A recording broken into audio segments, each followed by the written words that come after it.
अस्सलामुअलैकुम। चलिए बगैर कोई ताखीर किए शुरू करते हैं। बारिश अपने जोर पर थी। काले बादलों ने आसमान को पूरी तरह ढका हुआ था। आसमान पर चारों अतराफ बिजलियां चमकते हुए कुदरत के मुख्तलिफ मनाजिर पेश कर रही थी। और उन सब में वो कहाँ थी? उफ, वो छोटी लड़की, वो अपने नन्हे हाथों को फैलाए खिड़की के आगे खड़ी थी। उस छोटी लड़की के हाथों पर बारिश के कतरे आकर गिर रहे थे। उसको देखूं तो ऐसा गुमान होता जैसे वो अपने हाथों पर गिरती बारिश में वाकई खो सी गई थी। और बारिश के हर कतरे के साथ उसकी मुस्कुराहट गहरी हो रही थी।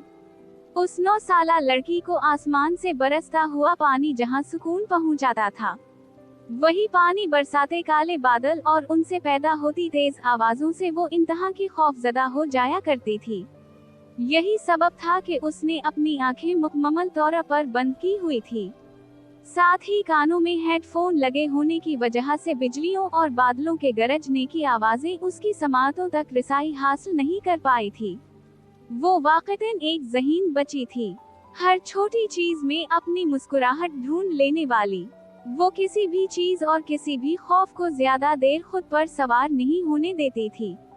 घड़ी की सोया दिन के 10 बजने का पता दे रही थी, मगर यहाँ परवाह किसे थी? तभी एक पुरकशिश सी खातून उसके कमरे में दाखिल हुई थी। उनके हाथ में नाश्ते की ट्रे थी। उन्होंने उसको बेड पर रखा। ऐमन, नाश्ता कर लो। वो उसके कानों से हेडफोन हटाती बेहद नरमी और प्यार से बोली थी। उसके सुनहरी बाल ऊंची पोनी में कैद थे। उसने आहिस्ता से अपनी शहद रंग आंखें खोली थी। उसकी आंखों में जिंदगी की चमक वाज़ा हो रही थी। बारिश का जोर अब बहुत हद तक कम हो गया था। आसमान साफ होता नजर आ रहा था। उसने अब अपने पीछे की जानिब रुख किया था। बड़ी मामा, आप कब आई? बातें बाद में, पहले नाश्ता करो। वो उसका हाथ अपने हाथ में लिए अब बेड पर बैठ गई थी। वो उसके लिए ब्रेड की स्लाइस पकड़े उस पर जैम लगा रही थी। उसे अब वाकई भूख महसूस हो रही थी। उसका सारा ध्यान सिर्फ बारिश की जानिब था, वरना अब तक भूख की वजह से उसका बुरा हाल हो जाना था। ऐमन, इसके बाद तुमने अपना होमवर्क कंप्लीट करना है। हम उसने जैम लगी ब्रेड खाते हुए जोर शोर से हाँ में सर हिलाया था। ये पूरा पीना है, वो उसके हाथों में जूस का ग्लास पकड़ाती हुई बोली थी। चलो अब अपनी बुक्स निकालो, इतने में जरा किचन का काम देख लूं। वो जाती हुई उससे कहकर गई थी। जाते हुए वो कमरे का दरवाजा हल्का कौला छोड़ गई। दीवारों पर हल्का फेरोजी और सेलिंग को सफेद रंग से कौर किया हुआ था। कमरे के एंड वस्त में लार्ज साइज बेड रखा हुआ था। बेड की दाएं जानिब लकड़ी से बना हुआ सफेद दरवाजा था, जबकि बाएं जानिब काफी बड़ी विंडो थी, जिसे खोलने पर बाहर का मंजर आसानी से नजर आ जाता था।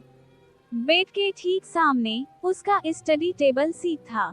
निहायत पूरा आसाइश और पूरा सुकून कमरा था उसका। उसके कमरे की हर चीज को उसकी बड़ी मामा ने खुद सीट कराया था। वो सिर्फ 2 साल की थी जब उसके वालिद और वालिदा का एक कार एक्सीडेंट में इंतकाल हो गया था। उसको तेज बुखार होने के सबब वो सिद्रा बेगम के पास घर पर ही थी। हादसे की रात उसके वालिद जुबीर अहमद उनके खास दोस्त के वलीमे से लौट रहे थे। बहुत तेज बारिश हो रही थी।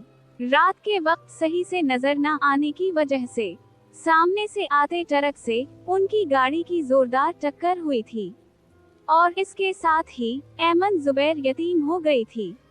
हाँ, ये एक ऐसा जहरीला सच है जिसे शायद अब कोई नहीं बदल सकता था। चलिए अगले सीन की जानिब बढ़ते हैं। शाम की हल्की ठंडी हवा का झोंका पार्क के दरख्तों के पत्तों को नरम नरम सरसराता हुआ गुजर रहा था। पार्क में ज्यादा लोग नहीं थे, बस चंद बच्चे खेल रहे थे और कुछ बुजुर्ग चलते हुए अपनी रोजमर्रा की बातें कर रहे थे। पार्क के एक कोने में वो बेंच पर तन्हा बैठा था। इस तरफ लोग कम आते थे, असलए ये उसकी मखसूस जगहों में से एक थी। सियाह बाल उसके माथे पर कुछ बेतरतीब पड़े थे। वो खामोशी से अपने हाथों को अपनी जीनस की जेबों में डाले बैठा था।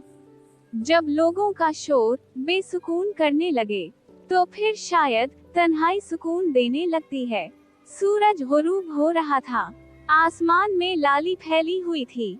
फिजाओं में मगरिब की अजान की नरम आवाज गूंज रही थी, जो माहौल को पुरसुकून बना रही थी। वो लड़का थोड़ा सा खड़ा हुआ और आहिस्ता आहिस्ता चलने लगा। उसका रुख अब शायद मस्जिद की जानिब था। चलिए अगले सीन की जानिब बढ़ते हैं। ये मंजर एक वसीवा अरीज डाइनिंग हॉल का था, जिसके वस्त में रखा गया लंबा सा शाहाना मेज खानदान के अफराद से घिरा हुआ था। सरबराही कुर्सी पर हसन अहमर मौजूद थे। उनके दाएं जानिब सिदरा बेगम अपने साथ वाली कुर्सी पर बैठी ऐमन की प्लेट में नाश्ता सर्व कर रही थीं। मीर हसन अहमर के बाएं तरफ अमार हसन, उनका बड़ा बेटा, और उसके बराबर में उनका छोटा बेटा उसामा बैठा था। मेज की मुखालिफ सिमत मीर हसन की वालिदा शगुफ्ता बेगम मौजूद थीं।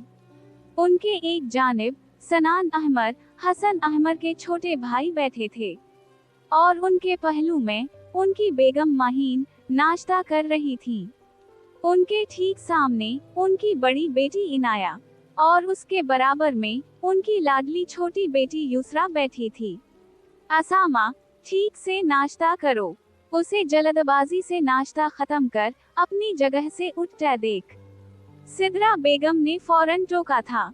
ममा, बस मेरा हो गया, उसने कहते हुए अपना बैग लिया था। आज उसका अहम टेस्ट था, इसलिए उसे जल्दी पहुंचना था। उसे उठता देखकर ऐमन ने अपना दूध का ग्लास एक सांस में पिया, और उसके साथ ही अपना स्कूल बैग पहना। अल्लाह हाफिज बड़ी मामा, अपनी ताई से इजाजत लेती, एक हाथ में जैम लगी ब्रेड का पीस लिए उसके पीछे चल दी थी। ऐमन को मालूम था, अगर उसने थोड़ी सी भी देर की तो फिर उसने उसे छोड़कर चले जाना था। असामा और वो दोनों अलग अलग जाते थे, क्योंकि उनके स्कूल अलग थे, इसलिए वो इनाया और यसरा के साथ जाती थी। लेकिन आज उनको छोटी अम्मी के साथ शॉपिंग पर जाना था, और बेचारी ऐमन को असामा के साथ जाना पड़ा। ऐमन, जल्दी चलो, वो संजीदगी से उससे कहता तेज तेज कदम लेता गाड़ी की ओर चला गया था। वो छोटी लड़की गाड़ी में बैठते हुए आसमान की जानिब देखना नहीं भूली थी, जैसे कह रही हो, अल्लाह जी, किस खड़ूस के चुंगल में फंसा दिया। चलिए अगले सीन की जानिब बढ़ते हैं। हसन की बीवी, जरा इधर आना, वो सिदरा बेगम को आवाज लगा रही थी। वो और माहीन इस वक्त किचन में काम कर रही थीं। खाना ज्यादातर वो दोनों ही बनाती थीं, मुलाजिमा साथ में मदद करवा दिया करती थी। अब भी वो दोनों शाम का खाना तैयार कर रही थीं, जब उनकी समातों में शगुफ्ता बेगम की आवाज टकराई थी। जाइए भाभी, बुलावा आया है, जाकर दरबार में हाजिरी दे आइए। माहीन सब्जियां काटती हुई बोली थी। जा रही हूँ, वो हंसते हुए कहती उनके कमरे की जानिब गई थी। अम्मी, उन्होंने दरवाजे को हल्का सा नाक किया था। अंदर आ जाओ। शगुफ्ता बेगम को बगैर इजाजत किसी का उनके कमरे में आना बेहद नागवार गुजरता था, और ये बात घर के हर फर्द को मालूम थी। अम्मी, आपने बुलाया? सिदरा बेगम ने बेहद नरम अंदाज में उनसे इस्तिफसार किया था। हाँ, वो दरअसल साइका और बच्चे आ रहे थे, तो मैंने सोचा तुम्हें बता दूं ताकि तुम खाने की अच्छी सी तैयारी कर लो। उन्होंने सरसरी से अंदाज में उनसे कहा। आप बता दें क्या बनाना है, उनके आने तक तैयार हो जाएगा। वो उनके बेड की पाइंती पर पैर लटका कर बैठती हुई बोली थी। ज्यादा कुछ नहीं, बस बिरयानी, उस पर डालकर खाने के लिए रायता, साथ में शामी कबाब और कबुरमा बना लेना, मीठे में खीर हो जाएगी। उन्होंने सर को बेड की पूछत से लगाते हुए आंखों को बंद करते हुए कहा था। जी अम्मी, सिदरा बेगम कहते हुए दरवाजे की जानिब जाने लगी थी। सुनो, उन्होंने आंखें खोलकर सिद्रा बेगम की जानिब देखा था। जी कहिए। सिद्रा बेगम ने दरवाजे के पास रुककर पीछे मुड़कर सवालिया नजरों से उन्हें देखा था। साथ में चिकन कढ़ाई और शाही पनीर भी बना लेना। वो राहील कह रहा था कि उसका जी चाह रहा था। वो खाने की डिशेस इस तरह बता रही थी जैसे सिद्रा बेगम ने कोई होटल खोल रखा हो। और कुछ उन्होंने तायद चाही थी कि एक बार ही बता दे ताकि फिर मसला ना हो और वो सुकून से अपना काम कर सकें। नहीं, बस इतना ही ठीक है। वो इस तरह बोली थी जैसे उनको खाने के इतने सामान भी कम लग रहे हों। खैर, सिद्रा बेगम सच शुक्र करती किचन की जानिब चली गई थी। इससे पहले कि कोई नया फरमान जारी होता, वो अब किचन में आकर ग्लास में पानी लिए पी रही थी। माहीन कहिए। माहीन मुसालहा भौंकते हुए बोली थी। आज साइका आ रही हैं और मेरे ख्याल से शायद रुके भी। उन्होंने पानी का ग्लास स्लिप पर रखते हुए कहा था। अम्मी ने आपको ये कहने के लिए बुलाया था। वो मसरूफ से अंदाज में बोली थी। जी, और साथ ही खाने की लंबी चूड़ी लिस्ट देने के लिए भी। अब वो भी बर्तन धोने लगी थी। चलिए, अब बढ़ते हैं अगले सीन की जानिब। वो सीट से पूछत टकाए आंखों को बंद किए बैठा था। नींद का गलबा उस पर बुरी तरह था। उनकी गाड़ी अब एमन के स्कूल के गेट पर जाकर रुकी थी। उसने हल्के से आंखें खोलें और सर थोड़ा शीशे से बाहर निकाला। उसे एमन सामने ही यूनिफॉर्म में खड़ी इंतजार करती नजर आई थी। एमन, आकर गाड़ी में बैठो, उसने संजीदगी से कहकर गाड़ी का गेट ओपन किया था। उनकी छुट्टी अभी हुई थी। बच्चे अपने वालिदैन के साथ घर को रवाना हो रहे थे। वो उसामा के इंतजार में स्कूल के गेट पर गार्ड के पास खड़ी थी। वो आहिस्ता कदम लेती बैक सीट पर उसामा के बराबर में आकर बैठी। उसामा ने उसका बैग लेकर आगे फ्रंट सीट पर रखा था। वो उस लड़की की आंखों में वाज़ेह थकन देख सकता था। उसकी आंखें नींद के गलबे की वजह से बार बार बंद हो रही थीं। गाड़ी फिराटे भरती अब घर की जानिब रवां दवा थी। उनकी गाड़ी झटके से रुकी थी। उसामा की फौरन आंख खली, जिसको थकान की वजह से नींद आ गई थी। उसका ध्यान अपने कंधे पर सर रखकर बेफिक्र सोती एमन पर गया था। एमन, उठो, घर आ गया है। उसने एमन को आहिस्ता से हिलाया था। वो आंखें मसलती हुई सीधी होकर बैठी थी। हम घर पहुंच गए, उसने मासूमी से पूछा था। उसकी आंखें नींद पूरी ना होने की वजह से बार बार बंद हो रही थीं। जी, पहुंच गए, वो एक एक लफ्ज चबाकर कहता दरवाजा खोलकर बाहर निकला था। उसने फ्रंट सीट से एमन का स्कूल बैग लिया और अब बैक साइड का डोर ओपन किया था। एमन, गाड़ी से उतरो। वो रात को अपने मुएत के सुम और बाकी होमवर्क करने की वजह से काफी देर से सोई थी, सो अब उस पर नींद जोर वाव शोर से मेहरबान थी। अभी भी उसकी आंखें बार बार बंद हो रही थीं। उसी बीच अब वो गाड़ी से उतरी थी। उसने एमन की कलाई अपनी मजबूत गिरफ्त में लेकर उसको गिरने से बाज रखा हुआ था और दूसरे हाथ में उसका बैग लिया हुआ था। वो दोनों अब गार्डन से गुजरते अंदर की जानिब जा रहे थे। मामा, उसने अंदर आकर सिद्रा बेगम को आवाज लगाई थी। आ रही हूँ, वो उनकी जानिब आती हुई कह रही थी। अस्सलामु अलैकुम। इन दोनों ने सिद्रा बेगम को फौरन सलाम किया था। वालेकुम अस्सलामु, उन्होंने सवालिया नजरों से देखते हुए सलाम का जवाब दिया था। मामा ये ले, वो उन्हें एमन का बैग देता हुआ बोला था। और ध्यान रखा करे कि ये वक्त पर सोए, वो कहता अब अपने कमरे की जानिब बढ़ गया था। चलिए, अगले सीन की जानिब बढ़ते हैं।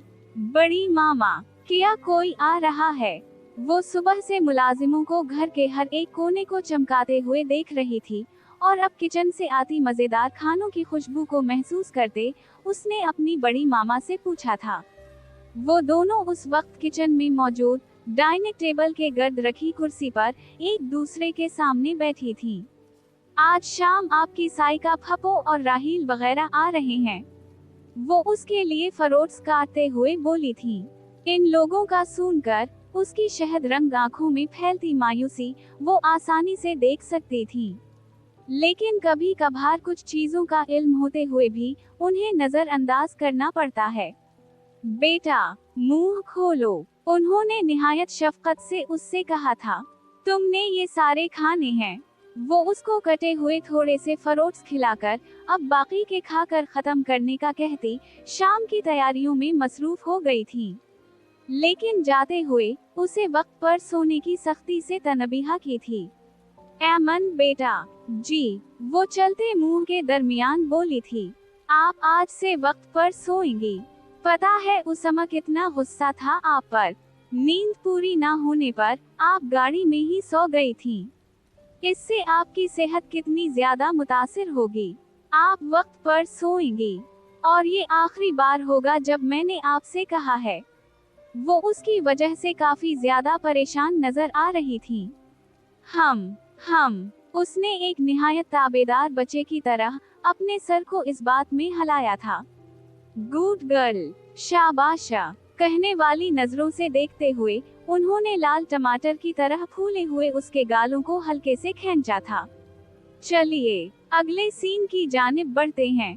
वो दोनों उस वक्त किचन में मौजूद रात के खाने की तैयारियों में मसरूफ थीं। भाभी, किया साइका बाजी आ गई हैं।